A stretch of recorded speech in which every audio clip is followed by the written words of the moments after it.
En quelques mots, le Festival Paris des Orgues, c'est une programmation exigeante et éclectique, une valorisation du patrimoine organistique parisien, un projet territorial et pédagogique ambitieux. Je suis très heureux de pouvoir vous annoncer le lancement de notre première campagne de financement participatif sur la plateforme d'Artagnance, plateforme qui soutient principalement les projets culturels et patrimoniaux. Notre campagne de financement durera 45 jours. Notre objectif est simple, 10 000 €, soit 20% de notre budget. Nos dépenses seront consacrées pour 60% à notre projet artistique et territorial. Un quart sera consacré à notre stratégie de communication. Le reste sera consacré aux dépenses administratives, techniques et logistiques.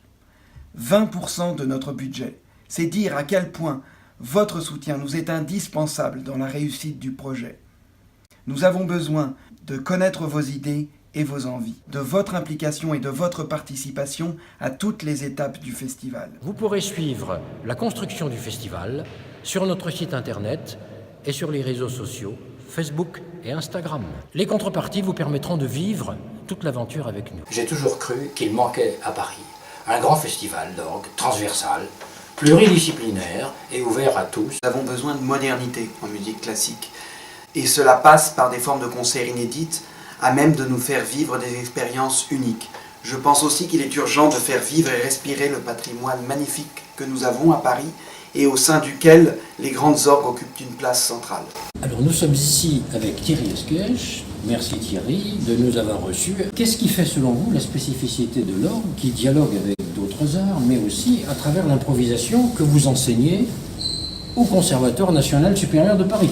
Ce qui fait sa spécificité dans le domaine de l'improvisation, c'est que c'est effectivement un des seuls instruments qui ait gardé cette pratique. L'orgue peut être justement le porte-parole de cette école d'improvisation, alors que beaucoup d'autres, on va dire, l'ont un peu abandonné. En même temps, l'orgue, c'est un orchestre qui symbolise tous les autres instruments. On a nos violons, nos voix, nos trompettes, et c'est vrai que c'est l'art de l'orchestration aussi qui est présent dans cette tradition de l'orgue. Il y a eu par moments des grands festivals d'orgue. On n'y a plus vraiment justement de festival d'orgue maintenant. Je crois que c'est intéressant de créer un festival qui unisse et qui permet d'avoir des esthétiques d'orgue différentes, des esthétiques d'organistes différentes. Notre but, c'est d'arriver à toucher un public extérieur à l'orgue. On doit développer cette position centrale au sein de tous les autres instruments. Il faut aussi qu'on continue à chercher d'autres publics, d'autres mélanges, avec de l'électroacoustique, avec de la vidéo, avec de la danse. Bonne chance au festival en tout cas. Vous avez la gentillesse de vous proposer de nous faire une improvisation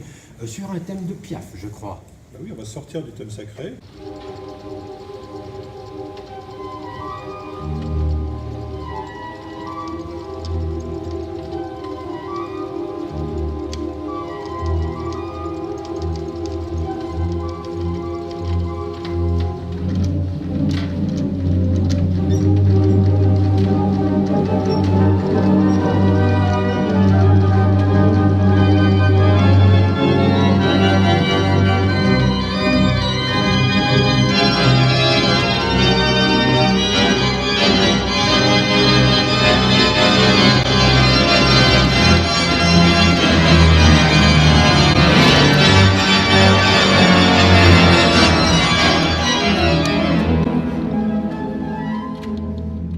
Merci beaucoup de nous avoir écoutés et on espère à très bientôt.